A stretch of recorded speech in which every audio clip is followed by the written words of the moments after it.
உயிர்தனை வீடு சேர்க்கும் சைவ சித்தாந்தம். அனைவருக்கும் அன்பு வணக்கம். இறை அருளால் கற்க கசடர அறக்கட்டளையின் முயற்சியில் நம் ஐயா கம்பவாரதி இலங்கை திரு ஜெயராஜ் அருளும் சைவ சித்தாந்த தொடர் வகுப்புகள். 3ஆம் பாடம் ஞானாசிரியர் அருணந்தி சிவாச்சாரியார் அருளிய சிவஞான சித்தியார். எல்லாம் வல்ல இறைவனுடைய திருவடிகளை என்னுடைய மனமொழிமைகளால் போற்றி பணிகின்றேன். தத்துவ ஞானத்தை உலகுக்கு ஈந்து அறிவால் ஆண்டவனை அடைய விரும்புவோர்க்கும் வழிகாட்டிய தட்சிணாமூர்த்தி சுவாமிகள் திருவடிகளை போற்றி வணங்குகிறேன். அவருடைய உபதேசத்தின் வழிவந்து அகச்சந்தனாச்சாரியார்கள், புறச்சந்தனாச்சாரியார்கள் என்பவர்கள் ஊடாக நாம் பெற்ற இந்த சித்தாந்த கல்வியிலே விருப்பையும் நாட்டத்தையும் ஏற்படுத்திய குருநாதர்கள் திருவடிகளை போற்றி மகிழ்கின்றேன். சைவ சித்தாந்த நூல் வரிசையிலே தமிழர்களுக்கே உரிய தத்துவம் என்று சொல்லப்படுகிற சைவ சித்தாந்த நூல் வரிசையிலே 14 நூல்களை சித்தாந்த நூல்களாக நம் பெரியவர்கள் இனம் கண்டிருக்கிறார்கள். அந்த 14 நூல்கள் தவிரவும் சித்தாந்த நூல்கள் பல நம்மிடையே பயிலப்பட்டு வருகின்றன. அந்த 14 நூல்களையும் இயற்றியவர்கள் புறச்சந்தனாச்சாரியார்கள் என்று சொல்லப்படுகிற மெய்கண்ட தேவர், அருணந்தி சிவாச்சாரியார், உமாபதி சிவாச்சாரியார் என்கின்ற மூவர். அதிலே மறைஞான சம்பந்தர் நூல்கள் இயற்றியதாக இல்லை. இந்த நால்வரிலே இந்த மூவர் இயற்றிய 14 நூல்களையும் சித்தாந்த சாத்திரங்கள் என்று நாம் படித்து வருகிறோம்.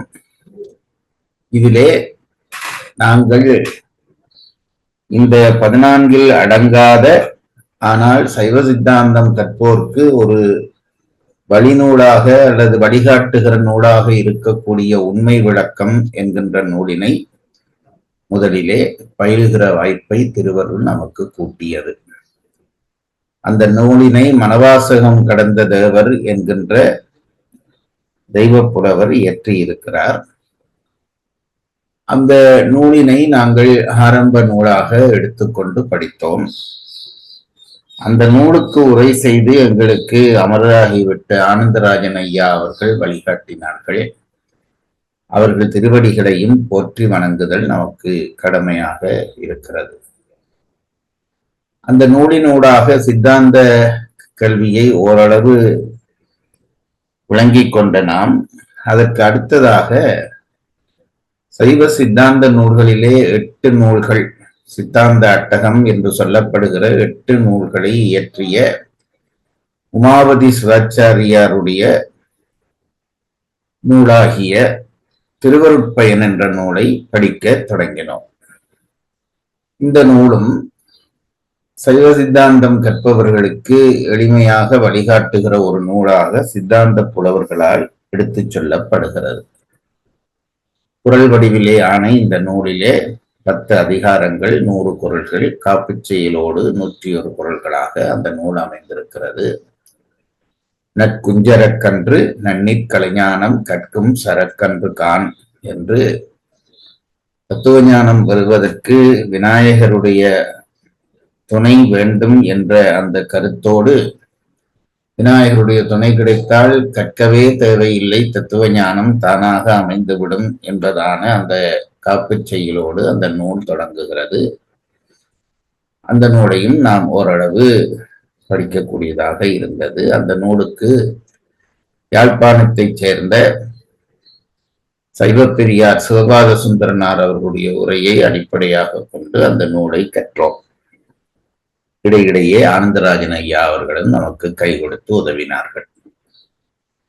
இந்த 2 நூலையும் கற்ற பிறகு சைவ சித்தாந்தத்திலே முக்கியமான ஒரு நூலாக கருதப்படுகிற அருணந்தி சிவாச்சாரியார் என்கின்ற புறச்சந்தனாச்சாரியார் இயற்றிய சிவஞான சித்தியார் என்கின்ற நூலுக்குள்ளே நாங்கள் இப்பொழுது பயணிக்க தொடங்கி இருக்கிறோம். சிவஞான சித்தியார் என்பதை எனும் நூலை படிப்பதற்கு முன்பாக படிக்க வேண்டிய பல சைவ சித்தாந்த நூல்கள் இருக்கின்றன. ஆனால் நாம் எங்களுடைய பேராசை காரணமாக இந்த நூலுக்குள்ளே பயணிக்க தொடங்கி இருக்கிறோம். திருவருள் நமக்கு துணை நின்று வழிகாட்டும் என்ற நம்பிக்கையோடு இந்த நூலுக்குள்ளே பயணிக்க தொடங்கி இருக்கிறோம். இந்த நூலுக்கு உரை செய்து நமக்கு வழிகாட்டுகிறவர்கள் அமரராகிவிட்ட திருவிடங்கம் ஐயா அவர்கள். எளிமையான சுருக்கமான முறையிலே, சொல்லப்போனால் கொஞ்சம் நவீன முறையிலே உரை எழுதி நமக்கு அவர்கள் வழிகாட்டுகிறார்கள். அவர்கள் திருவடிகளையும் நாம் போற்ற கடமைப்பட்டுள்ளோம். இந்த நூலினுடைய முதற் பகுதியாகிய அளவியல் என்கின்ற பகுதியை கற்பிக்கிறார் ஆசிரியர். அதற்கு முன்பாக 6 பாடல்களை பாயிரவியலாக அமைத்துக் கொள்கிறார். அதிலே முதலாவது பாடலாக அமைவது ஒரு கோட்டன் இரு செவியன் மும்மதத்தன் நால்வாயன் என்கின்ற அந்த பாடல். விநாயகரை வணங்கி அந்த நூலுக்குள்ளே இறங்குகிறார். பிறகு பரசிவ வணக்கம் செய்கிறார். பரசிவம் என்பது சைவ சித்தாந்திகளாலே இனங்காணப்பட்ட ஒரு இறை வடிவம் என்பதை நாம் அறிந்து கொண்டிருக்கிறோம். பரசிவம் என்கின்ற அந்த உயர்நிலை தான் நம்முடைய சைவ சித்தாந்தத்தினுடைய சிறப்பை மென்மேலும் உயர்த்துகிறது. அந்த பரசிவ வணக்கம் செய்த பிறகு நூலினுடைய வழி சொல்லுகிறார். அதற்கு பிறகு இந்த நூலை யார் கற்கலாம், கற்பதனாலே விளையக்கூடிய பயன் என்ன என்பதையெல்லாம் தொகுத்து ஒரு பாடலிலே சொல்லி, அதற்கு அடுத்து வருகிற 2 பாடல்களிலே அவையடக்கம் சொல்லுகிறார். முதலிலே தத்துவ ஞானத்தை நாம் கற்க தகுதியுடையோம் அல்லவும் என்று சொல்வதாக அமைந்து, பிறகு அதை எப்படி கற்கலாம் என்பதையும் சொல்லி அவையடக்கத்தை முடிவு செய்து 6 பாடல்களிலே பாயிரவியலை நிறைவு செய்கிறார். அதற்கு பிறகு நூலுக்குள்ளே இறங்குகிறார். சைவ சித்தாந்தம் என்பது முப்பொருள் உண்மையை அடிப்படையாக கொண்டது. வேறு வேறு தத்துவக்காரர்கள் இந்த உலகத்தில் உள்பொருள்கள் இவைதான் என்று வேறு வேறு விதமான கருத்துக்களை வைத்திருக்கிறார்கள். அதிலே சைவ சித்தாந்திகளை பொறுத்த அளவிலே அவர்கள் 3 பொருள் உள்பொருள் என்று நிறுவுகிறார்கள். அதுதான் சைவ சித்தாந்தத்தினுடைய அடிப்படை. முப்பொருள் உண்மை என்பதுதான் அந்த அடிப்படை. உள்பொருள் என்றால் என்ன என்று நான் உங்களுக்கு முன்பும் சொல்லி இருக்கிறேன். தோற்றமில்லாத பொருள் அழியாத பொருளாக இருக்கும். சுருக்கமாக விளங்குவதானால் இப்படித்தான். உள்பொருள் என்றால் என்றும் உள்பொருள் என்று அதற்கு பொருள். என்றும் உள்பொருள் என்றால் நாங்கள் மனிதரை வைத்து பார்க்கிறோம், பிற விலங்குகளை பார்க்கிறோம், பறவைகளை பார்க்கிறோம், சிற்றுயிர்களை பார்க்கிறோம். அவையெல்லாம் தோற்றமுடையவை. அவற்றுக்கான வாழ்கின்ற காலம் என்பது வகுக்கப்பட்டுள்ளது. அப்படியே பார்க்க போனால் மலை, சூரியன், சந்திரன் என்பவை அவற்றினுடைய வாழ்காலம் பற்றி நமக்கு தெரியவில்லை. நீண்ட காலம் என்று சொல்லப்படுகிறது. அவையெல்லாம் கூட அழிந்துவிடும் என்று சொல்கிறார்கள். ஊழிக்காலத்திலே அவையெல்லாம் கூட அழிந்துவிடும். ஏனென்றால் அவையெல்லாம் தோற்றப்பட்டவை, தோற்றப்பட்டவை எல்லாம் அழியும் என்பது அவர்களுடைய கருத்து. ஆகவே இந்த தோற்றம் இல்லாமல் ஒரு பொருள் இருக்குமானால் அது அழியாத பொருளாக இருக்கும் என்பதை தீர்மானித்துக் கொண்டு அந்த தோற்றமில்லாத பொருட்கள் எவை என்று ஆராய்ந்து அவர்கள் 3 பொருளை தோற்றமில்லாத பொருள் என்று இனம் காட்டுகிறார்கள். அவைதான் பதி, பசு, பாசம் என்பவை. பதி என்பது இறையை குறிக்கிற வார்த்தை. தலைவன் என்ற அர்த்தத்திலே இறையை குறிக்கிற வார்த்தை. பசு என்பது கட்டுப்பட்டதால், மலங்களால் கட்டுப்பட்டதால் ஆன்மாவை குறிக்கிற வார்த்தை. பாசம் என்கின்ற சொல் கயிறை குறிக்கின்ற சொல். கட்டுவது பாசம்.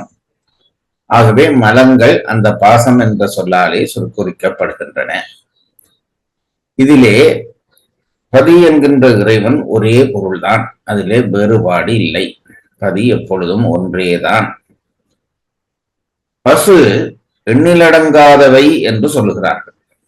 எண்ணிலடங்காதவை என்று நாங்கள் எல்லாவற்றுக்கும் வார்த்தைகளாலே சொல்லி பழகி பழகி எண்ணிலடங்காத அறிவுடையவர், எண்ணிலடங்காத பொருள் செல்வமுடையவர் என்று சொல்லுகிறோம். அதெல்லாம் எண்ணில் அடங்குகிறவை தான்.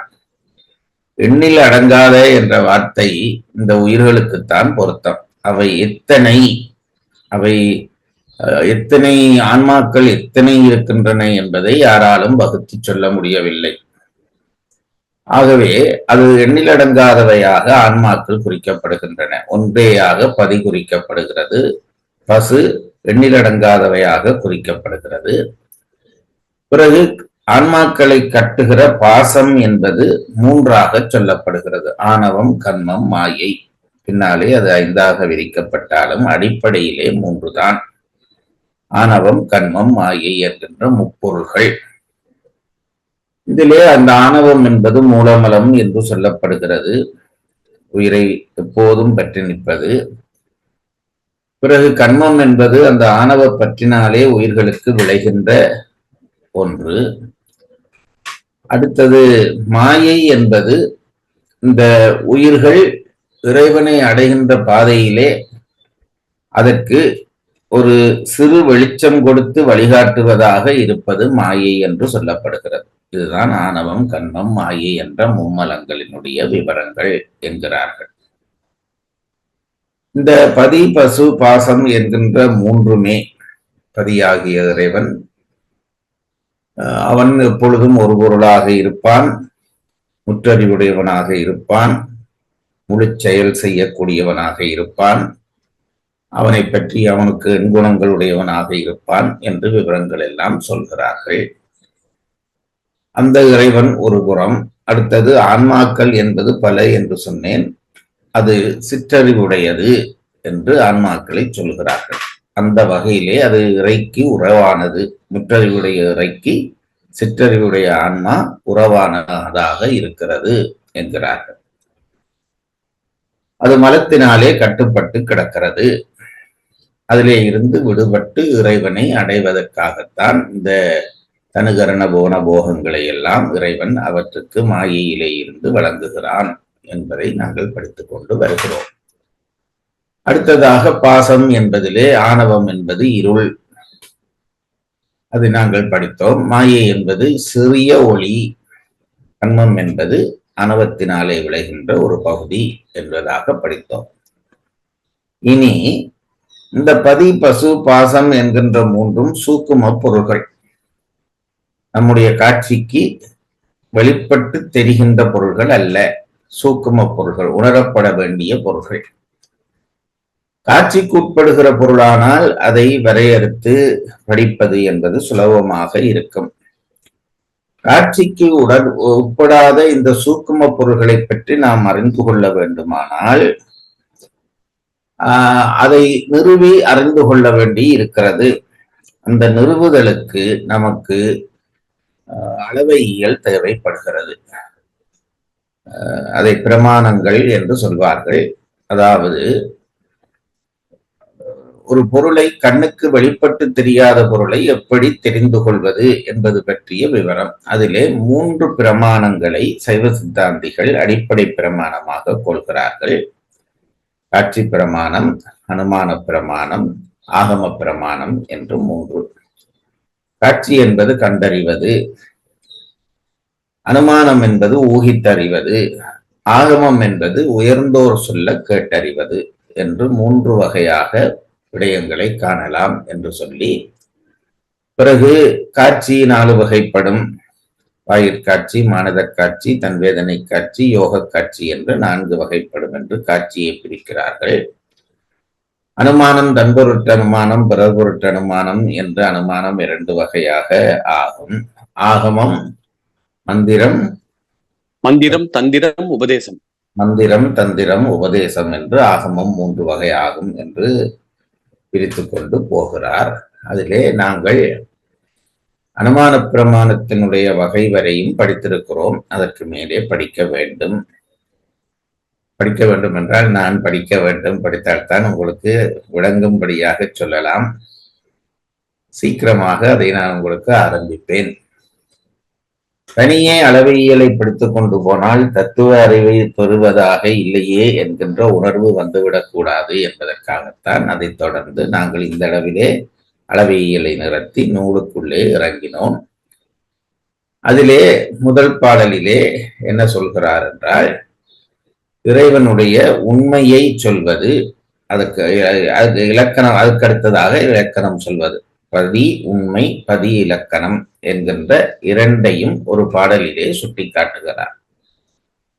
பதி உண்மையை படித்து பிறகு பதி இலக்கணம். ஒரு பொருள் இருக்கிறது என்று தெரிந்தால்தான் பிறகு அது அந்த பொருளுக்கான இலக்கணத்தை நாம் அறிந்து கொள்ளலாம் என்ற வகையிலே பதி உண்மையை, மாற்று தத்துவக்காரர்களை அவர்களுடைய கருத்தை மறுப்பதன் மூலம் நம்முடைய பதி உண்மையை சொல்லிக் கொண்டு வருகிறார். இந்த இடங்களிலே ஒன்றை நீங்கள் புரிந்து கொள்ள வேண்டும். சிவஞான சித்தியார் இரண்டு வகையாக பிரிக்கப்படுகிறது. சுபக்கம் பரபக்கம் என்று பிரிக்கப்படுகிறது. சுபக்கம் என்பது நம் கொள்கையை சொல்கிற பகுதி. பரபக்கம் என்பது மாற்றார் கொள்கையை மறுக்கிற பகுதி.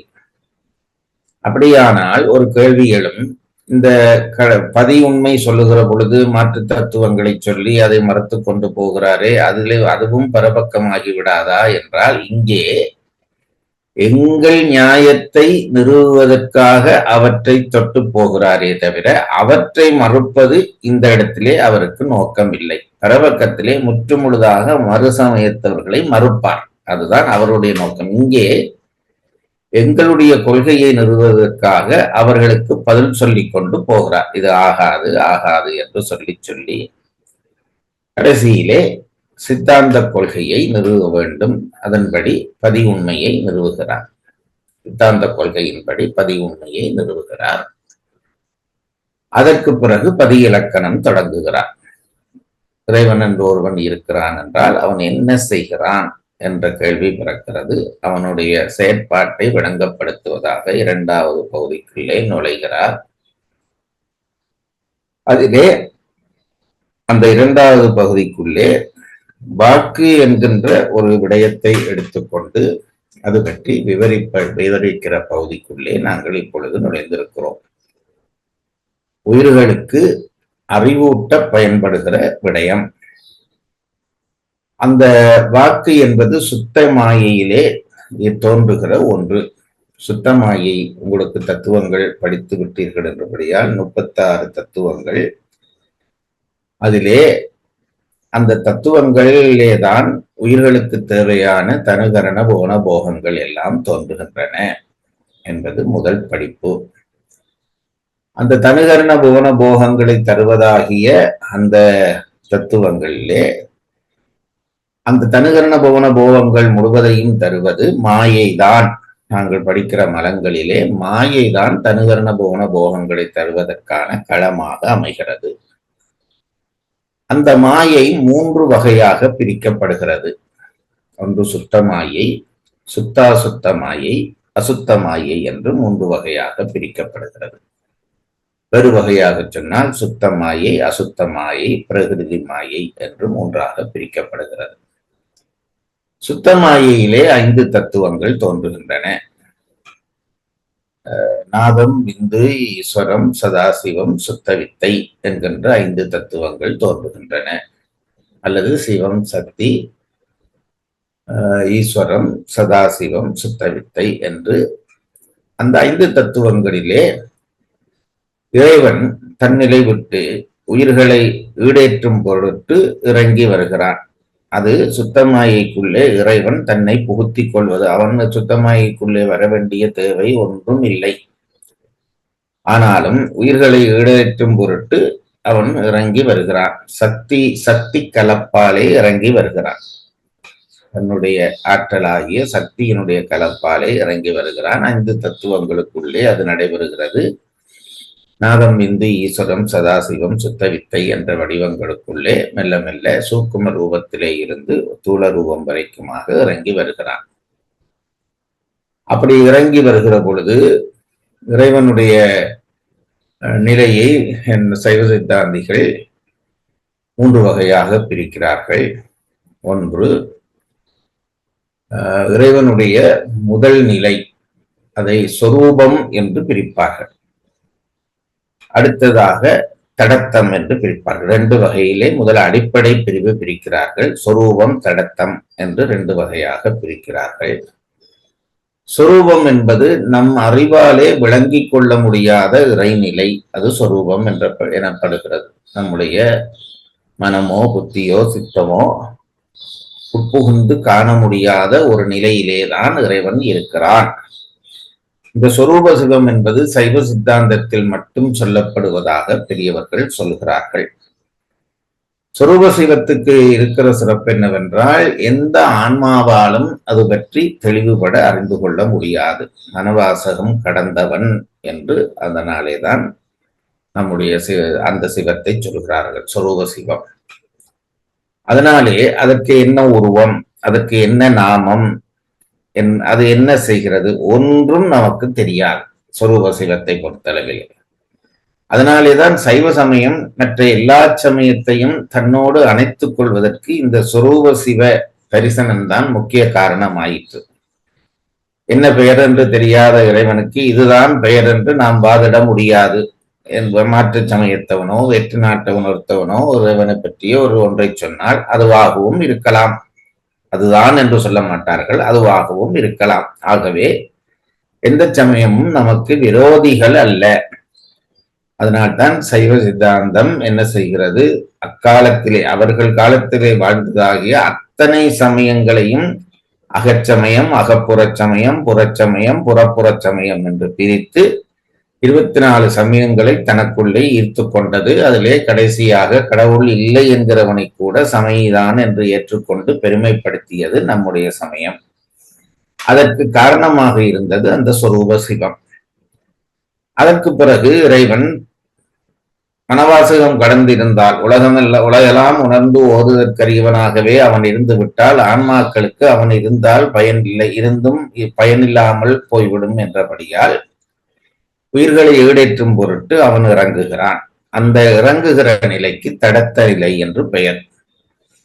அந்த தடத்த நிலையிலே இறைவன் 3 வடிவங்கள் கொள்கிறான். ஒன்று, முதலிலே அரூப ரூபமாக வருகிறான், வடிவமற்றவனாக வருகிறான். நான் முன்பும் உங்களுக்கு சொல்லியிருக்கிறேன், வடிவம் அற்றது என்பது வேறு, சொரூபம் என்பது வேறு. சொரூபம் என்பது விளங்க முடியாதது, அரூபம் என்பது வடிவற்றது. வடிவற்றது என்பதை விளங்கலாம். இந்த பொருளுக்கு வடிவம் இல்லை என்று சொன்னால் என் புத்தி அதை விளங்குகிறது. அதைத்தான் வடிவமற்ற நிலை அரூபம் என்கிறார்கள். அடுத்தது அரூருவம், வடிவமும் இல்லாத நிலை. அதைத்தான் நாங்கள் லிங்கம் என்று சைவ சங்கத்திலே சொல்லுகிறோம். லிங்க வழிபாடு என்று சொல்லுகிறது, சதாசிவமூர்த்தம் என்று சொல்கிறோம். அது அரு உருவமாக இருப்பது. அதுக்கு பிறகு அதுவும் பற்ற முடியாத உயிர்களுக்காக உருவ நிலை கொண்டு வருகிறான் இறைவன், வடிவங்கள் கொண்டு வருகிறான் என்பது இறை பற்றி சைவ சித்தாந்தம் சொல்லுகிற விளக்கம். ஆகவே இந்த 3 நிலையிலேயும் இறைவன் நின்று கொண்டு, இந்த தத்துவங்களுக்குள்ளே நின்று கொண்டு உயிர்களை ஈடேற்ற உதவி செய்கிறான். அதற்கு மாயை 3 கூறுகளாக பிரிக்கப்படுகிறது. அதிலேதான் முதல் பகுதி சுத்த மாயை என்றும், அடுத்தது சுத்த மாயை என்றும், அசுத்த மாயை என்றும் பிரிக்கப்படுகிறது. ஏன் இந்த பிரிவுகள் என்றால், உயிர்களினுடைய தரத்துக்கேற்ப அவற்றுக்கான உலகங்கள் அமைக்கப்பட வேண்டி இருக்கிறது. அதை புரிந்து கொள்ளுங்கள். உயிர்களினுடைய தரத்துக்கேற்ப அவற்றுக்கான உலகங்கள் வகுக்கப்பட வேண்டும்.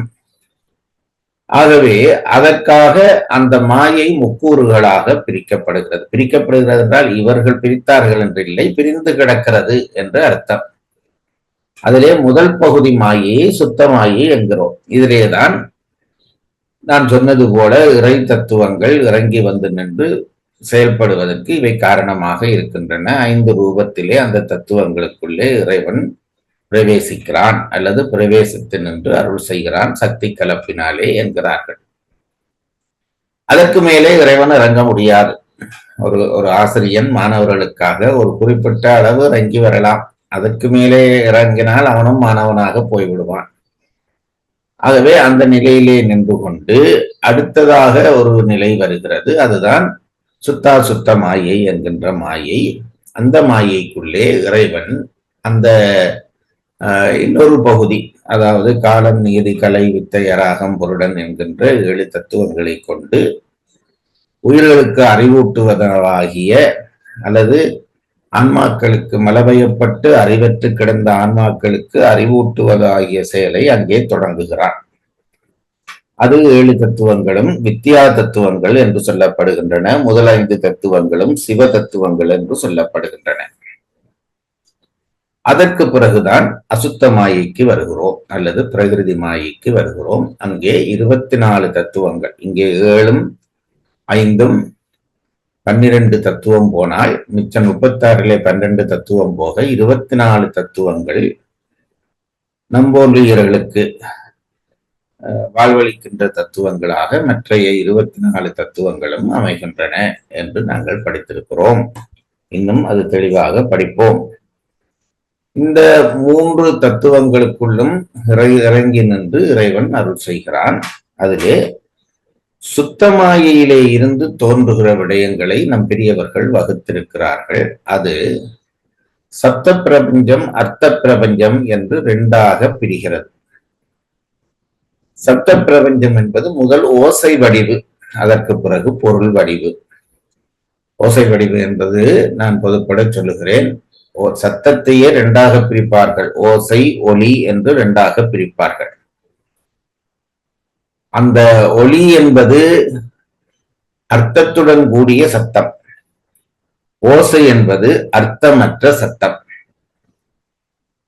இன்றைக்கு கூட நான் நினைத்தேன், இந்த சிவஞான மாபாடியத்தில் நாங்கள் இப்பொழுது படித்துக் கொண்டிருக்கிற பகுதியை ஒரு தரம் படித்து பார்த்தால் என்ன என்று தோன்றியது. அது அடுத்தடுத்த வகுப்புகளிலே முடிந்தால் படிப்போம். அதிலே இன்னும் மேலும் விவரங்கள் சொல்கிறார்கள். அவர் தமிழ் எங்களுக்கு கொஞ்சம் கடினமான தமிழ் தான் விளங்குவதற்கு. ஆனால் அதை நாங்கள் எப்படி திருக்குறள் படிக்கிற பொழுது நாங்கள் அதை எளிமைப்படுத்தி நம் தமிழிலே சொல்லி தந்தார்களோ அப்படி மணி என்கின்றவர், சு மணி என்கின்றவர் அந்த பரிமேலறைக்கு உரைக்கு உரை எழுதியது போல சிவஞான மாமுனிவருடைய உரைக்கு உரை எழுதி தந்திருக்கிறார். அது நாம் ஓரளவு விளங்கக்கூடியதாக இருக்கிறது.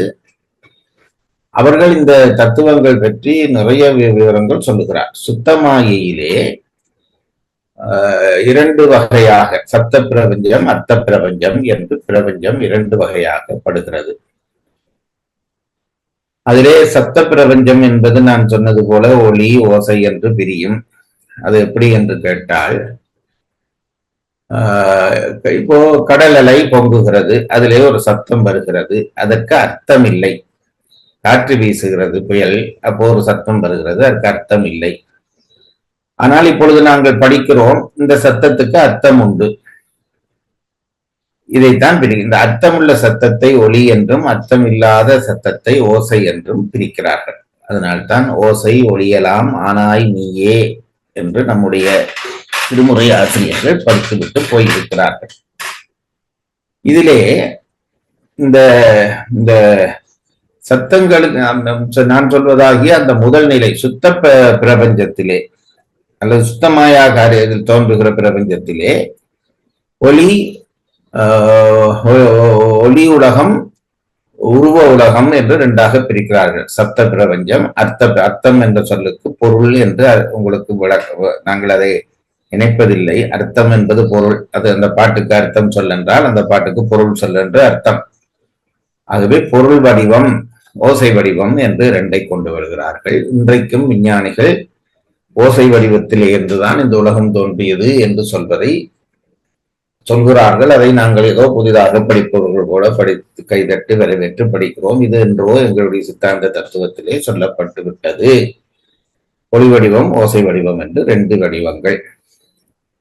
இதிலே ஒளி வடிவத்தை பிரிக்கிறார்கள். அது வண்ணம், பதம், மந்திரம் என்று 3ஆக பிரிக்கிறது. வண்ணம் என்பது எழுத்துக்கள், பதம் என்பது எழுத்துக்களினுடைய தொகுப்பு, பிறகு பதங்களினுடைய தொகுப்பு மந்திரம் என்று 3ஆக பிரிக்கிறார்கள். மந்திரம் வண்ணம், பதம், மந்திரம், அல்லது மந்திரம், பதம், வண்ணம், எப்படியோ அது 3 பிரிவு. மேலே இருந்து கீழே சொன்னால் கீழே இருந்து மேலே சொல்லுகிற வகையிலே. அதுபோல பொருள் வடிவத்தை பிரிக்கிற பொழுது கலை, தத்துவம், புவனம் என்று பிரிக்கிறார்கள். 3 பிரிவாக பிரிக்கிறது. இதிலே இந்த கலை என்ற பகுதி நுட்பமாக நாம் விளங்க வேண்டிய பகுதி. பஞ்ச கலைகள் என்று 5 கலைகள் இருக்கின்றன என்று சொல்லி, அந்த கலைகளுக்கு ஊடாக நாங்கள் புவனங்களையும் அதற்கு பிறகு தத்துவங்களையும் நாங்கள் பொருள் உலகம் என்று பிரிக்கிறோம். ஆகவே 2 வகையான உலகம் வந்துவிட்டது. இப்போ இதிலே தோன்றுவதாகிய இந்த பொருள் சத்த உலகம் என்பதிலே தோன்றுகிற இடமாக நமக்கு வாக்கு என்ற ஒன்று பிறக்கிறது. இந்த வாக்குத்தான் கீழ்நிலைப்பட்டு 24 தத்துவங்கள், அடிநிலையிலே இருக்கக்கூடிய 24 தத்துவங்களுக்கு உட்பட்டு இருக்கிற நம்மை போன்ற உயிர்களுக்கு அறிவு தருவதற்கு துணை செய்வது இந்த வாக்கு. இந்த வாக்கின் மூலமாகத்தான் நாங்கள் அறிவை பெறுகிறோம். இந்த வாக்கு எங்கிருந்து பிறக்கிறது என்று கேட்டால் நம்முடைய மூலாதாரத்திலே இருந்து தொடங்குகிறது. அந்த வாக்கு உண்மையிலே தொடங்கியது சுத்தமாயிலே. அது நம்முடைய மூலாதாரத்தில் இறைவன் நம்மை உய்யும் பொருட்டு அதிலே ஒரு பதிவு செய்து அந்த வாக்கு மூலாதாரத்திலே சூக்குமை வாக்கு என்ற பெயரோடு பதிவாகி நிற்கிறது. அந்த வாக்கு ஒளி வடிவாக இருப்பது, லைட் என்று சொல்கிறோமே, ஒளி வடிவாக இருப்பது. அதற்கு பிறகு அது மெல்ல மேலே ஏறி, அது மூலாதாரத்திலே இருந்து மேலேறி விருத்தி அடைந்து, பரிணாமம் அல்ல விருத்தி. விருத்தி என்பது ஒரு வடிவம் மாறி பழையபடி முதல் வடிவத்தை எடுப்பது. இதைத்தான் விருத்தி என்கிறார்கள். பரிணாமம் என்றால் ஒன்று இன்னொன்றாக மாறினால் திரும்பி முதல் நிலைக்கு அது வராது.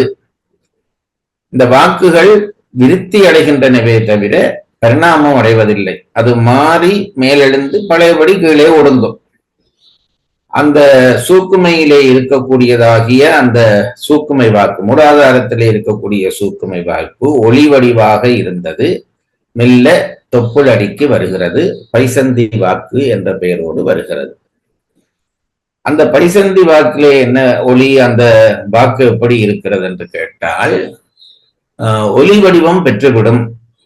ஆனால் அச்சர பிரிவுகள் ஏற்படாது. ஒலி வடிவம் பெற்று அச்சர பிரிவுகள் ஏற்படாமல் இருக்கும். அதற்கு மயில் முட்டையை உதாரணமாக சொல்வார்கள்.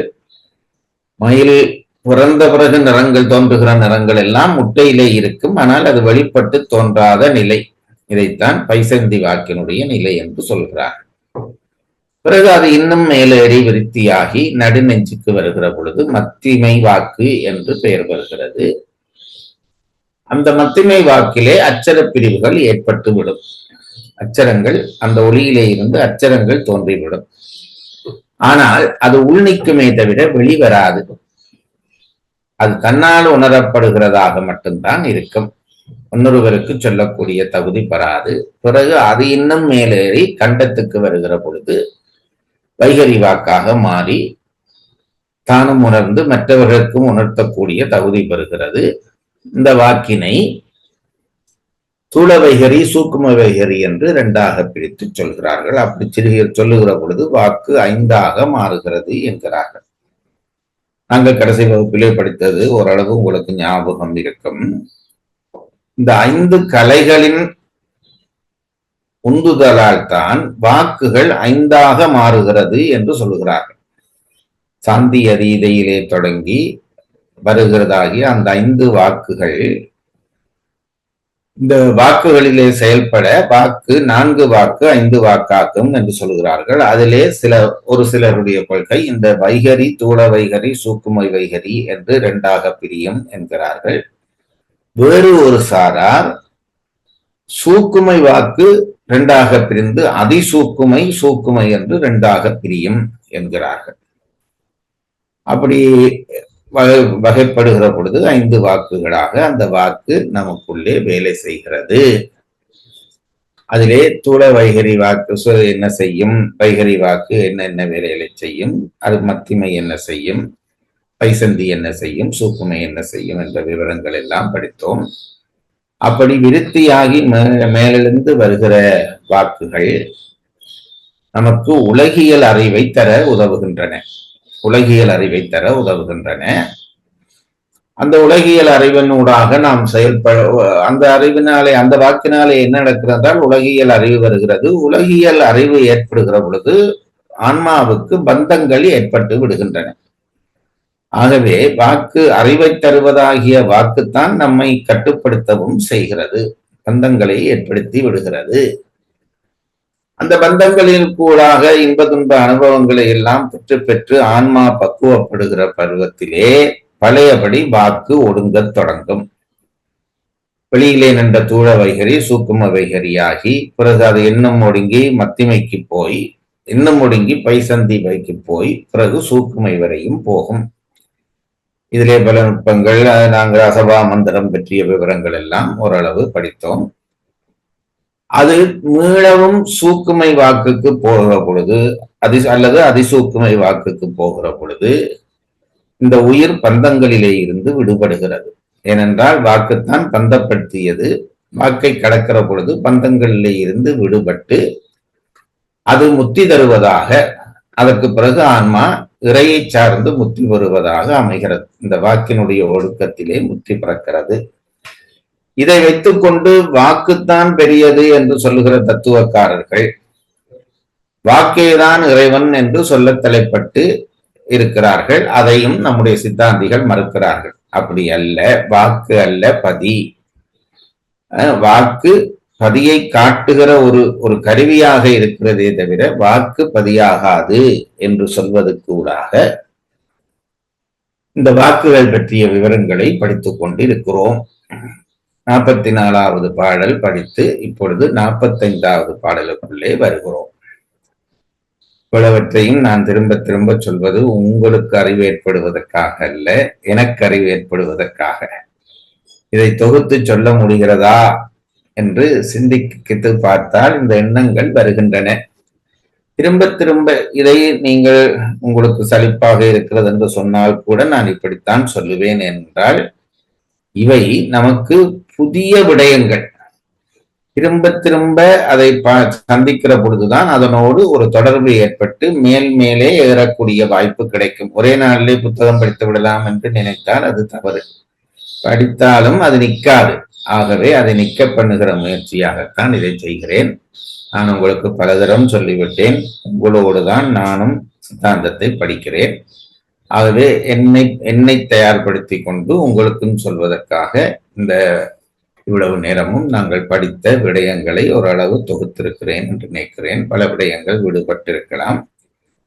இனி 44வது பாட்டினுடைய பொழிப்புரையை படித்து 45வது பாடலுக்குள்ளே நுழைவோம். காப்பு செய்களை படித்துவிட்டு அதை செய்வோம். விநாயக வணக்கம். ஒரு கோட்டன் இருசெவியன் மும்மதத்தன் நால்வாய் ஐங்கரத்தன் ஆறு தருகோட்டம் பிற இதழி தாழ்சடையான் தரும் ஒரு வாரணத்தின் தாள்கள் ஒரு கோட்டு அன்படும் வணங்கி ஓவாதே இரவு பகல் உணர்வோர் சிந்தை திருகோட்டும் அயன் திருமால் செல்வமும் ஒன்றோ என்ன செய்யும் தேவே. பாடல் 44. பாடல் தலைப்பு வாக்குகள் விருத்திப்படும் முறைமை. பொழிப்புரை. வைகரி முதலிய 4 வாக்குகளும் பஞ்ச கலைகளையும் பற்றுக்கோடாக சார்ந்து ஐவகையாக விருத்திப்படும். இவ்வாக்குகள் பிரமம் அன்று, சுத்தமாயா காரியமாம். வாக்குகள் என்று இருக்குதா, வாக்குகள் என்று இருக்குதா? வாக்குகள் இருக்குங்க. இருக்குன்னா போட்டிருக்காங்களா? இருக்குங்க. சரி சரி. பாடல் 45. பாடல் தலைப்பு அபரமுத்தருக்கு வேண்டப்படும் சுத்த அத்வாக்களுக்கு வைந்தவம் முதற் காரணம். என்ற சொல் முதல் நாங்கள் இனி அடிக்கடி பயில போகிறோம். வைந்தவம் என்பது சுத்த மாயையை சொல்லுகிற இன்னொரு பெயர். குடிலை, வைந்தகம், சுத்தமாயை என்பவையெல்லாம் ஒத்த கருத்துள்ள சொற்கள். பிந்து இவையெல்லாம் சுத்தமாயை குறிப்பவை. ஏனென்றால் இவர்கள் மாறி மாறி இந்த பெயர்களை பயன்படுத்துவார்கள். அப்பொழுது நமக்கு குழப்பம் வந்துவிடக் கூடாது. இப்ப பாருங்க, இந்த இடத்திலே வைந்தவம் முதற் காரணம் என்று சொல்லி இருக்கிறார். ஆகவே அது சுத்தமாகியதான் காரணம். எங்களுக்கு மாயையினுடைய 3 பிரிவும் இப்பொழுது ஓரளவு பதிவாகி இருக்கிறது உள்ளே. அதிலே முதல் பகுதியாகிய சுத்தமாயை அதனாலே வரக்கூடிய பயன் பற்றி இந்த பாடலிலே சொல்லுகிறார். திருப்பி அந்த தலைப்பை படியுங்கள். அபரமுத்தருக்கு வேண்டப்படும் சுத்த அத்வாக்களுக்கு வைந்தவம் முதற் காரணம். அத்துவாக்கள் என்றால் நான் சொன்னேனே, சத்த பிரபஞ்சம், அர்த்த பிரபஞ்சம், அது 3 இது 3, இந்த 6ஐயும் சேர்த்து அத்துவாக்கள் என்று சொல்லுகிற முறை. உங்களுக்கு திரும்பவும் சொல்லுகிறேன். வண்ணம், பதம், மந்திரம், தத்துவம், புவனம், கலை, இந்த 6ம் சேர்ந்து அத்துவாக்கள் என்று பெயர் வருகிறது. இந்த 6க்கும் அத்துவாக்கள் என்று பெயர். இதன் வழியாகத்தான் வினை உயிரிடம் சேருகிறது, உயிர் இறையிடம் சேருவது. இது 2க்கும் இதுதான் வழி. அத்துவாக்கள் தான் வழியாக இருக்கின்றன. இப்போ என்ன சொல்ல போகிறார் என்றால், அதை தெரிந்து கொண்டு நீங்கள் இந்த பாடலுக்குள்ளே நுழைவது நல்லது. அபரமுத்தர் என்று ஒரு பகுதியினர் இருக்கிறார்கள். அந்த தலைப்பை ஒரு தரம் படியுங்கள்.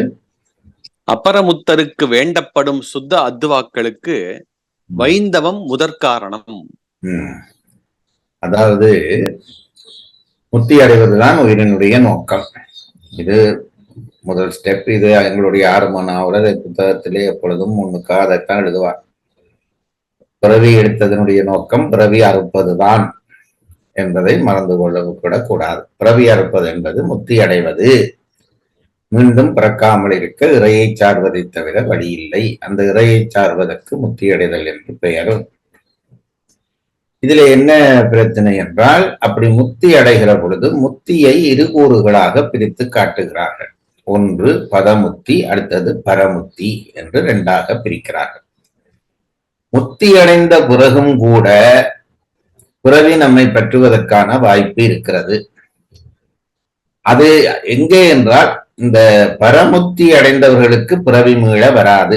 அது முற்று முழுதாக ஆணவம் அவித்த வித்து போல முளையாத தன்மை பெற்றுவிடும். அதுதான் அவர்கள் சொல்லுகிற விதை இருக்கும். ஆணவம் உயிரை விட்டு நீங்காது என்றால், உயிரை விட்டு நீங்கும் என்றால் அது உள்பொருளாக மாறாது. ஆகவே ஆணவம் இருக்கும், ஒரு வித்து இருக்கிறது, அதை அவித்து விட்டோமானால் திருப்பி முளைக்காது. அதுபோல இந்த அவித்த வித்து போல ஆணவம் இருக்கும்.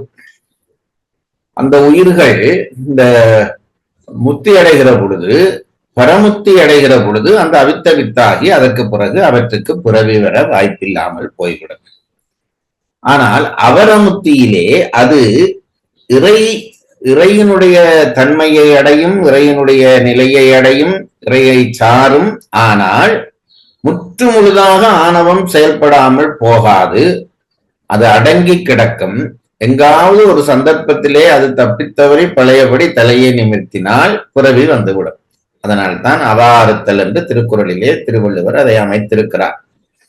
சித்தாந்தம் படிக்காதவனுக்கு அது விளங்க வாய்ப்பில்லை. ஆகவே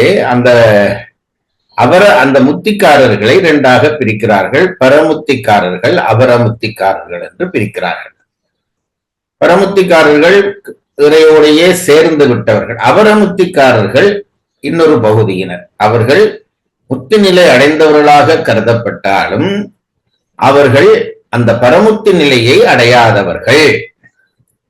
இவர்களுக்கான அந்த மேம்பாட்டு செயல்பாடுகள் எங்கே நடக்கிறது என்று இந்த பாடலிலே சொல்ல போகிறார். எப்படி நடக்கிறது என்றும் சொல்ல போகிறார். அதுதான் இந்த பாடல் சொல்ல போற. யாருக்கு? அபரமுத்திக்காரருக்கு. நாங்கள் எல்லாம் அதுக்கு கிட்டையும் போகாதவர்கள். அதாவது சகலர், பிரளயாகலர், விஞ்ஞானகலர் என்று 3ஆக பிரிக்கிறார்கள்.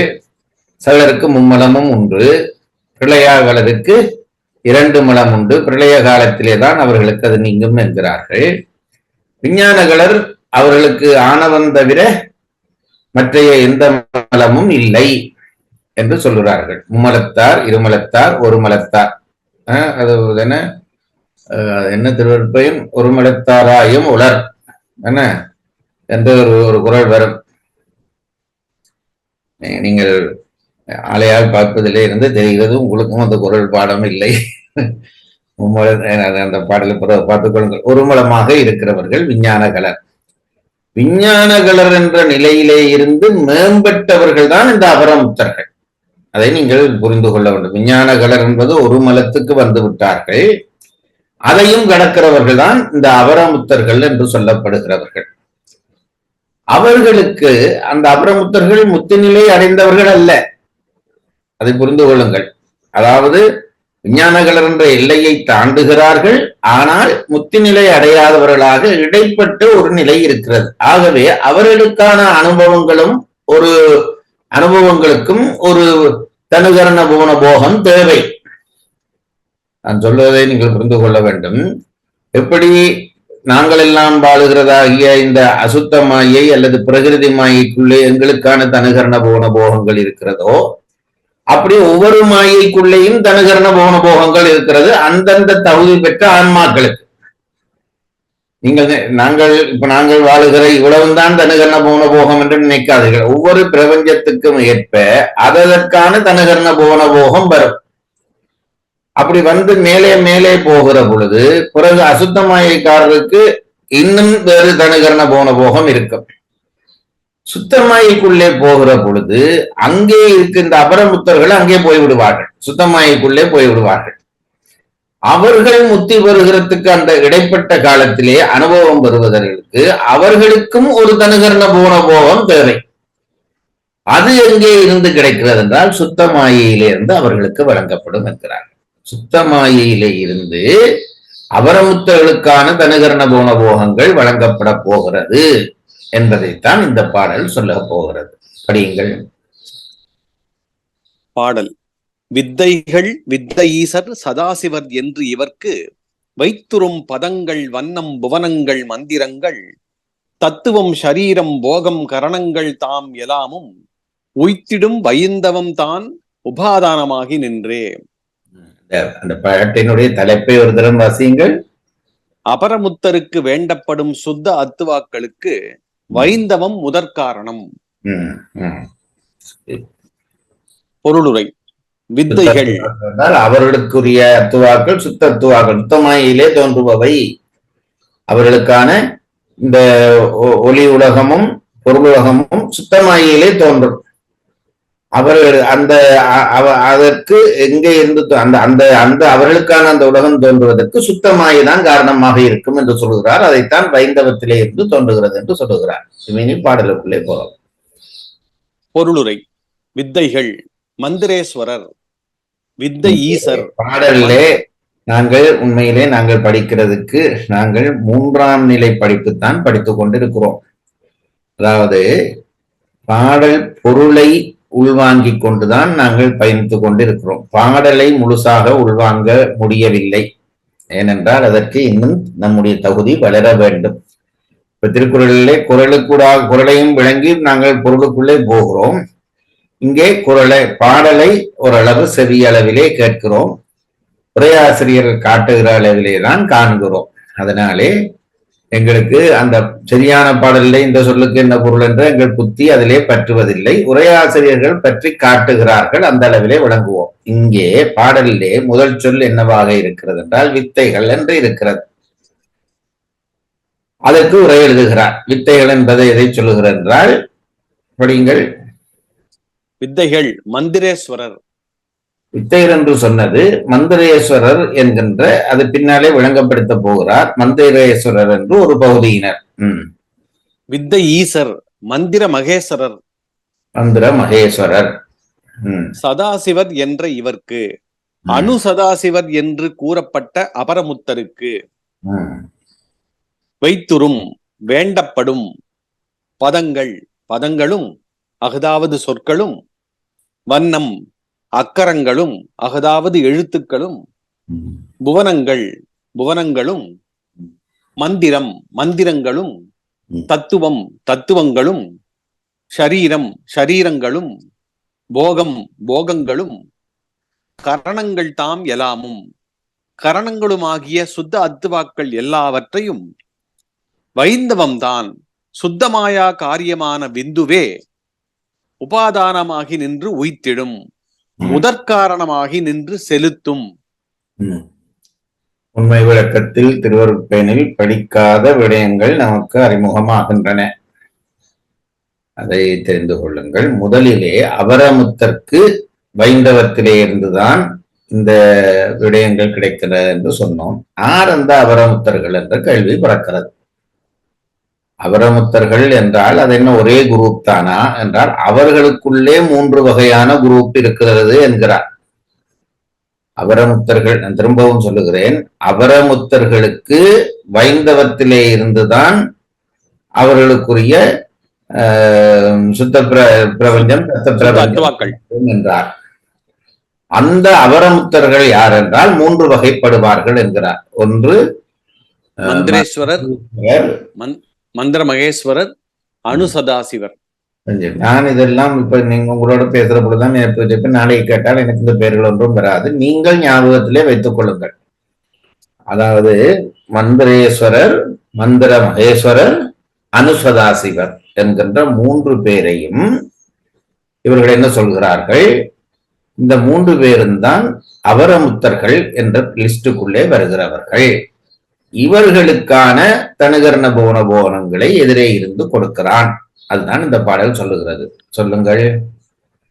அந்த பொருள் சார்ந்து அப்படியே படிச்சுட்டுமாங்க, வலது பக்கம் உண்டு. அப்படியே மந்திரேஸ்வரர், மந்திர மகேஸ்வரர், அணுசதாசிவர் என்று கூறப்பட்ட அபரமுத்தருக்கு வேண்டப்படும் பதங்களும் அகதாவது சொற்களும் அக்கரங்களும் அகதாவது எழுத்துக்களும் புவனங்களும் மந்திரங்களும் தத்துவங்களும் ஷரீரங்களும் போகங்களும் கரணங்களும் ஆகிய சுத்த அத்துவாக்கள் எல்லாவற்றையும் சுத்தமாயா காரியமான விந்துவே முதற்காரணமாகி நின்று செலுத்தும். அபரமுத்தர்களுக்கு இதெல்லாம் சுத்தமாயிலே, எங்களுக்கும் இதெல்லாம் உண்டு. தனுகரண போன போகங்கள் எல்லாம் எங்களுக்கு உண்டு. எங்களுக்கு அசுத்தமாயிலே இருந்து இது விளையும். இவர்களுக்கு சுத்தமாயிலே இருந்து இது கிடைக்கிறது. நாங்களும் வடை சாப்பிடுகிறோம். எங்கே ரோட்டு கடையில இருக்கிற வடை, 5 ஸ்டார் ஹோட்டல்லையும் வடை சாப்பிடுகிறான். அது ஒரு வடையினுடைய விலை 1000 ரூபா என்கிறான். நாங்க 5 ரூபாய்க்கு சாப்பிடுகிறோம். 2 வடை தானே என்றால் அது இதனுடைய ஸ்டாண்டர்ட் வேறே, அதனுடைய ஸ்டாண்டர்ட் வேறே.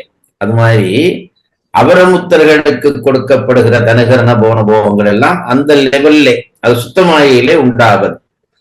எங்களுக்கு அசுத்தாசுத்தமாயை பிரகிருதி மாயிலே இருந்து உண்டாவது அது. ஆனால் இந்த தனுகரண போன போகங்கள் கிடைத்தால்தான் உயிர் மேம்பட முடியும். ஆகவே அவர்களுக்கான அந்த தரம் பெற்ற அவர்களுக்கான இந்த 3 வகை ஆன்மாக்களுக்கும் மந்திரேஸ்வரர், மந்திர மகேஸ்வரர், இந்த 3 பேருக்கும் இந்த சுத்தமாயிலே இருந்துதான் இதெல்லாம் கிடைக்கிறது என்கிறார். குறிப்புரை. வித்தைகள். மந்திரேஸ்வரர் அவர் சுத்த வித்யா தத்துவத்தில் இருக்கும் சத்த கோடி மகா மந்திரர். அடுத்தது இப்ப 3 பேர் ஆட்கள் என்று சொன்னார்கள்.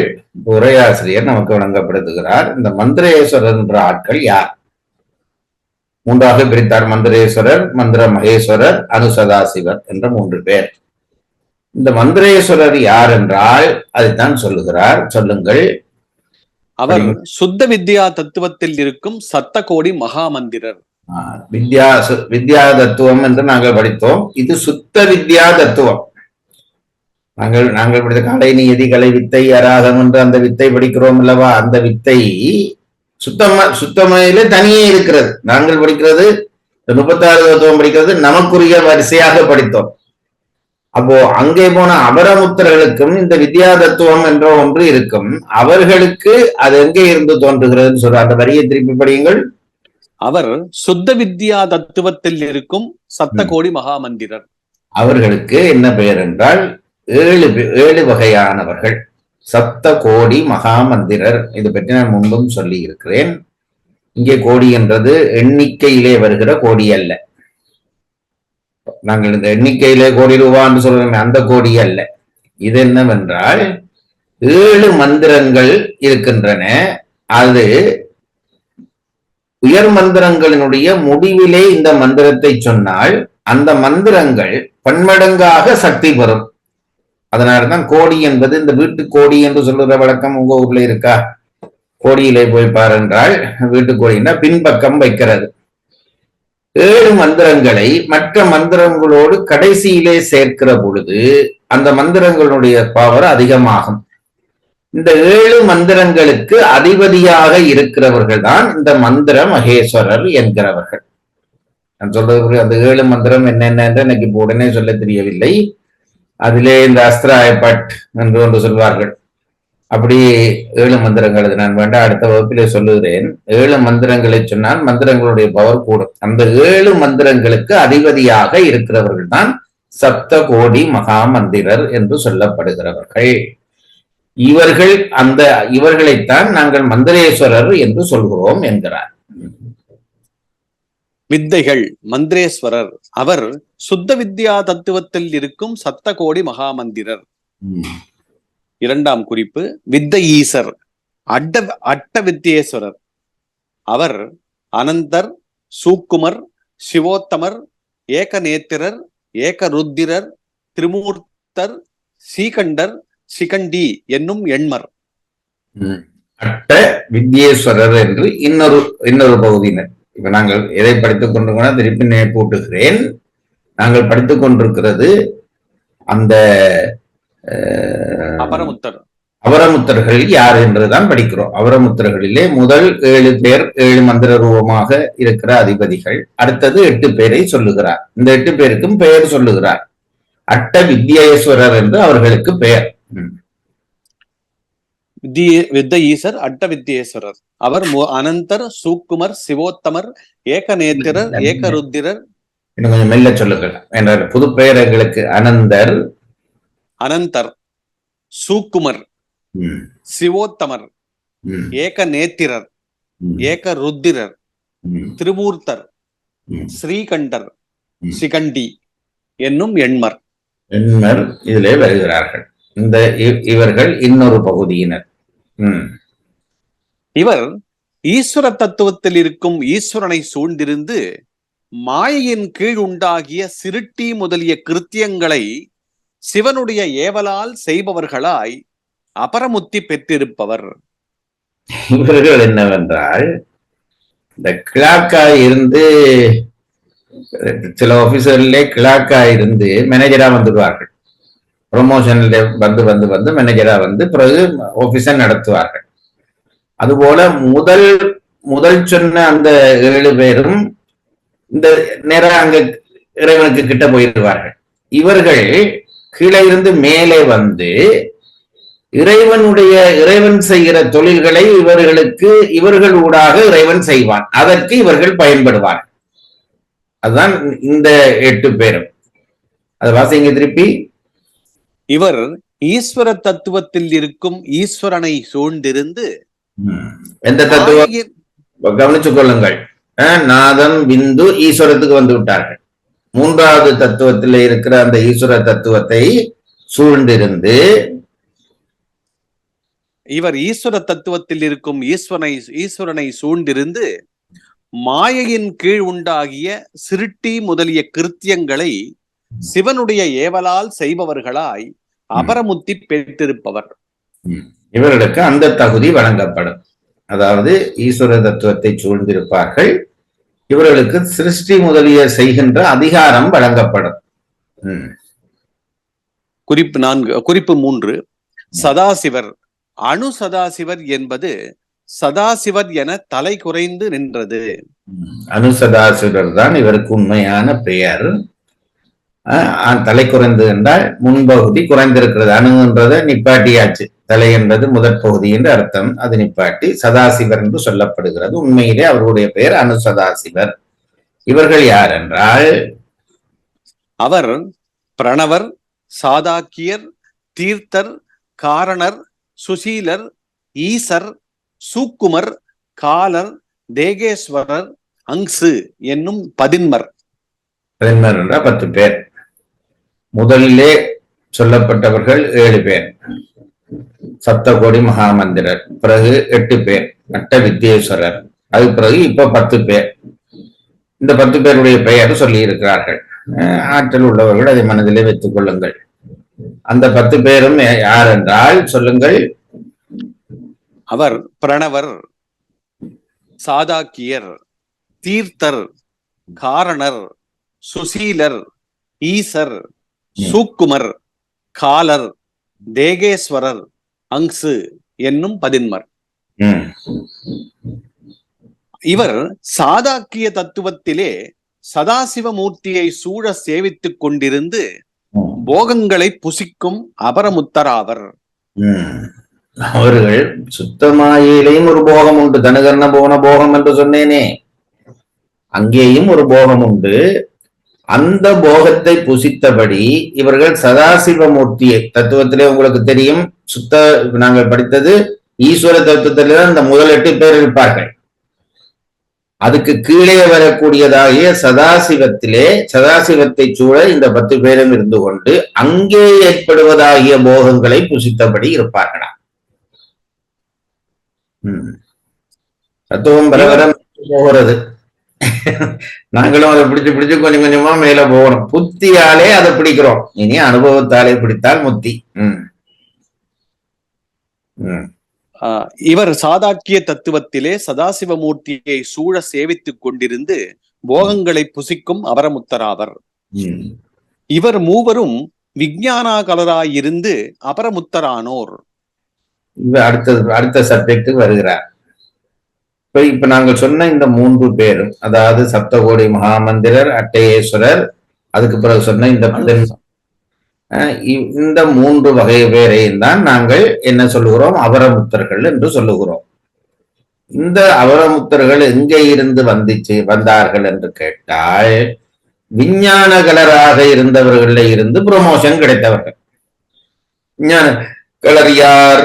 ஒருமலம் உடையவர்கள் என்று நாங்கள் படித்தோமே, அந்த ஒருமலம் உடையவர்களிட இருந்து மேலெழுந்து வந்தவர்கள், அவர்கள் தான் அபரமுத்தர்கள் என்று சொல்லப்படுகிறார்கள். இவர் இவர் இவர் மூவரும் விஞ்ஞானகலராயிருந்து அபரமுத்தரானோர். இவரை விஞ்ஞானகலர் என்று சிலர் கூறுவர். விஞ்ஞானகலர் ஒரு மலமுடைய பெத்தர். இவர் மலம் நீங்க பெற்று அதிகார மலமாத்திரமுடையராய் அபரபதிகளாயிருப்பவர் ஆதலின் விஞ்ஞானகலர் ஆகார். இதுல ஒரு சர்ச்சை உண்டாக்குகிறார்கள். என்ன சர்ச்சை என்றால், அப்ப இந்த இந்த அபரமுத்தர் என்றால் யார் என்றால் விஞ்ஞானகலர் என்று ஒரு பகுதியினர் சொல்லி விடுகிறார்களாம். ஆனால் அவர்கள் விஞ்ஞானகலர் இல்லை. விஞ்ஞானகலர் ஒரு மலம் உடையவர்கள். ஒரு மலம் உடையவர்கள் எப்படி அபரமுத்தராக முடியும்? முத்தர் என்பது மலம் நீங்கியவர்கள் என்றல்லவா அர்த்தம். ஆகவே விஞ்ஞானகலர் இல்லை. விஞ்ஞானகலரிலிருந்து மேல் வந்தவர்கள் தான் இந்த அபரமுத்தர்கள் என்று சொல்லப்படுகிறார்கள் என்று விளங்க வேண்டும் என்கிறார். விஞ்ஞானகலர் என்று சில இடங்களில் கூறுவது இவர் முன்னிருந்த நிலையை நோக்கியன்றி இப்போதிருக்கும் நிலையை நோக்கி அன்று. அதாவது என்ன சொல்றது, கலெக்டரா இருந்து ரிட்டையர் பண்ணின பிறகும் அவரை கலெக்டர் என்று சொல்வார்கள். இந்த கலெக்டர் சார் வருகிறார் என்றால் அது ரிட்டையர் பண்ண கலெக்டர். அதுபோல முன்பிருந்த நிலையை சொல்வதற்காக இந்த அபரமுத்தர்கள் விஞ்ஞானகலராக இருந்து அபரமுத்தர்களாக வந்தபடியால் அவர்களை அபரமுத்தர்கள் என்று சொல்வது முன்னிருந்த நிலை நோக்கி சொல்லப்பட்ட பெயரே தவிர அவர்கள் விஞ்ஞானகலர் அல்லர் என்கிறார். விஞ்ஞானகலர் எண்ணிறந்தவர்களாய் அசுத்த மாயைக்கும் சுத்த வித்தைக்கும் நடுவேயுள்ள புவனங்களில் வசிப்பவர். விஞ்ஞானகலர் யார் என்று சொல்லி விடுறார். இப்ப இவர்கள் விஞ்ஞானகலர் அல்லர் என்று சொல்லிட்டார். அபரமுத்தர்கள் விஞ்ஞானகலர் அல்லர்.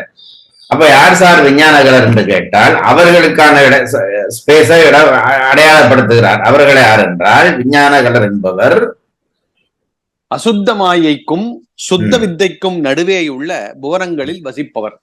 அசுத்த மாயைக்கும் சுத்த வித்தைக்கும் இடையிலே புவனங்கள் இருக்கின்றன. உங்களுக்கு தெரியும், என்ன நாதம், விந்து, ஈஸ்வரம், சதாசிவம், சுத்த வித்தை, இந்த சிவதத்துவங்களிலே கடைசி. பிறகு அசுத்தமாயை தொடங்குறது. காலம், நியதி, கலை, வித்தை, அராகம். மனதுக்குள்ள வரைபடம் போட்டுக்கொண்டே போக வேண்டும். காலம், நியதி, கலை, வித்தை, அராகம் என்பது அசுத்தமாயில தொடங்குகிற தத்துவங்கள். சிவதத்துவத்திலே கடைசி சுத்த வித்தை. அந்த சுத்த வித்தைக்கும் இந்த காலம் நீதி கலைவித்தன்மை இருக்கிறதுக்கு காலத்துக்கு முன்னுக்கும் இதுக்கு பின்னுக்குமாக இருக்கிற அந்த ஸ்பேஸுக்குள்ளே சில புவனங்கள் உண்டு. அங்கே இருக்கிறவர்கள் தான் விஞ்ஞானகலர் என்று சொல்லப்படுகிறார்கள் என்கிறார். விஞ்ஞானகலர் எண்ணிறந்தவர்களாய் அசுத்த மாயைக்கும் சுத்த வித்தைக்கும் நடுவேயுள்ள புவனங்களில் வசிப்பவர். குறிப்பு 4. பதங்கள், வண்ணம், புவனங்கள், மந்திரங்கள், சொல் வடிவும் பொருள் வடிவுமான அத்துவாக்கள். அதாவது ஒலி வடிவு பொருள் வடிவு என்று 2ஆக பிரித்தோமே, இதைத்தான் நாங்கள் அத்துவாக்கள் என்று சொல்கிறோம் என்று அந்த மொத்தம் அந்த 3 இந்த 3 6க்குமாக அத்துவாக்கள் என்று சொல்வது வழக்கம். அது நாங்கள் முன்னமே படித்த விடயம். பதங்கள், வண்ணம், புவனங்கள், மந்திரங்கள், சொல் வடிவும் பொருள் வடிவுமான அத்துவாக்கள் இவை சுத்தமாயிருக்கும். சுத்தமாயிருக்கும். பதங்கள் 81, வண்ணம் 51, புவனங்கள் 224, மந்திரங்கள் 11. இதிலே சுட்டி காட்டுகிறார், எங்களுக்கு தத்துவம் 36 என்று தெரியும், கலை 5 என்று தெரியும், அதனாலே அதை அவர் சுட்டவில்லை, மற்றவற்றை சொல்லி காட்டுகிறார். உண்மையிலே அச்சரங்கள் 51, அதுதான் வண்ணம் 51 என்று சொல்லுகிறோமே, வடமொழியிலே அச்சரங்கள் 51 என்கிறார்கள். வடமொழியிலே அச்சரங்கள் 51, தமிழிலே அதை 31ஆக நாங்கள் ஆக்கிவிட்டோம். வடமொழியிலே 51. ஒவ்வொரு அச்சரத்துக்கும் உரிய தேவதைகள் இருக்கிறார்கள். நான் சொல்வது அது உங்களுக்கு புரியுமோ என்னமோ தெரியவில்லை. ஒவ்வொரு அச்சரத்துக்கும் ஒரு தேவதை உண்டு. அந்த தேவதையை பிரார்த்தித்து அந்த அச்சரம் சொல்லுகிற பொழுதுதான் அந்த அச்சரம் தருகிற பயன்பாடு நமக்கு முழுமையாக கிடைக்கும்.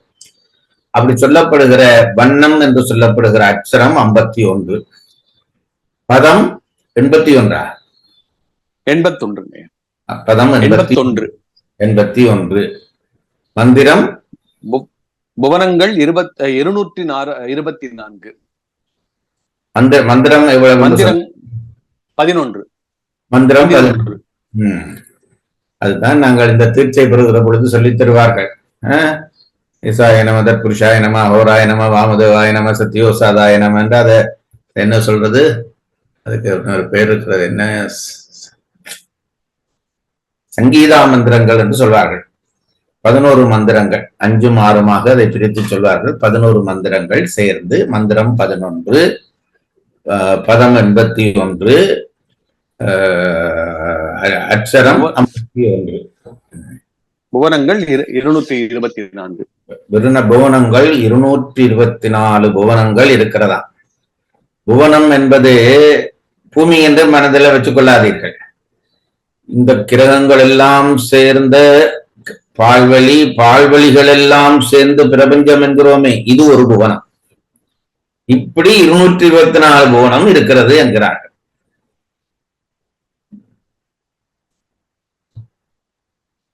ஐந்தாம் குறிப்பு, தத்துவம், ஷரீரம், போகம், கரணங்கள் தாம் எல்லாமும்.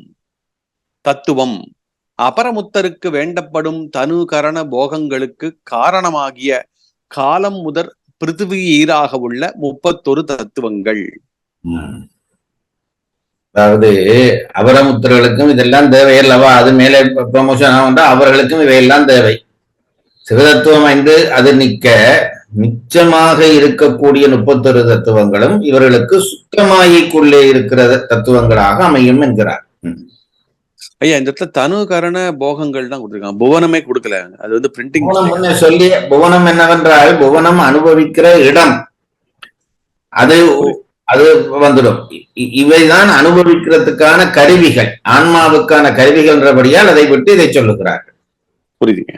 தத்துவம் அபரமுத்தருக்கு வேண்டப்படும் தனு கரண போகங்களுக்கு காரணமாகிய காலம் முதற் பிருத்திவி ஈராக உள்ள 31 தத்துவங்கள்.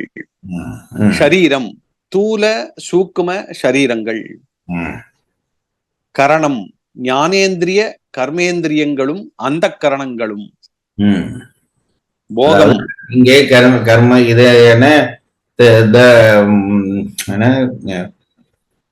தனுகரண போனம் என்ன தனு என்ன என்று சொல்லுகிறார், கரணம் என்ன என்று சொல்லுகிறார். தனு கரண போன போகங்களை பிரித்து சொல்றார். அவர்களுக்கு எது எது, அவர்களுக்கும் தூல சரீரம் சூக்கும சரீரம் உண்டு என்கிறார்.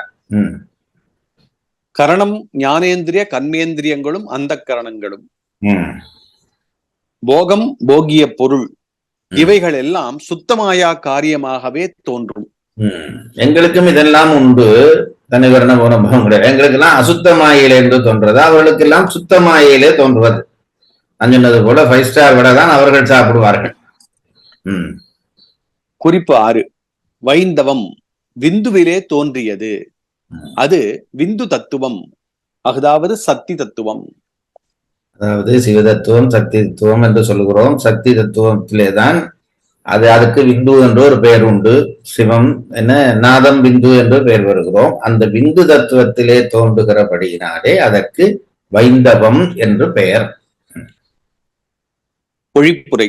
வைந்தவம் அபரமுத்தருக்கு வேண்டப்படும் சுத்த அத்துவாக்கள் எவற்றினுக்கும் முதற்காரணமாயிருக்கும். அவ்வளவுதான். அபரமுத்தர்களுக்கு வேண்டப்படுவதாகிய சுத்தாத்துவாக்கள் அவ்வளவுத்துக்கும் இந்த சுத்தமாயதான் காரணமாக இருக்கும். அவ்வளவுதான்.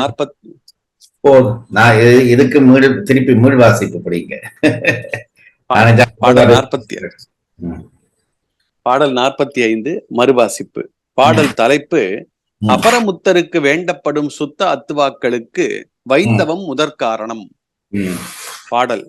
வித்தைகள் வித்தையீசர் சதாசிவர் என்று இவர்க்கு வைத்திரும் பதங்கள் வண்ணம் புவனங்கள் மந்திரங்கள் தத்துவம் ஷரீரம் போகம் கரணங்கள் தாம் எல்லாமும் உய்த்திடும் வைந்தவம் தான் உபாதானமாகி நின்றே. பொழிப்புரை. வைந்தவம் அபரமுத்தருக்கு வேண்டப்படும் சுத்த அத்துவாக்கள் எவற்றினுக்கும் முதற்காரணமாயிருக்கும்.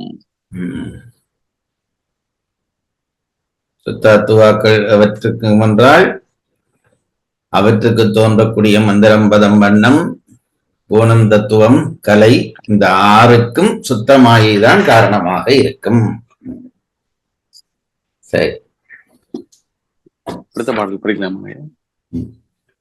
இது இந்த கயிறு எழுதுறது போல ஒவ்வொரு முடிச்சுல கால் வச்சு அழுத்தி கொண்டுதான் அடுத்த முடிச்சுக்கு போக வேண்டும். சும்மா ஏதோ படிச்சு விட்டோம் என்பதற்காக வாசிச்சு விட்டு போய் பிரயோசனம் இல்லை.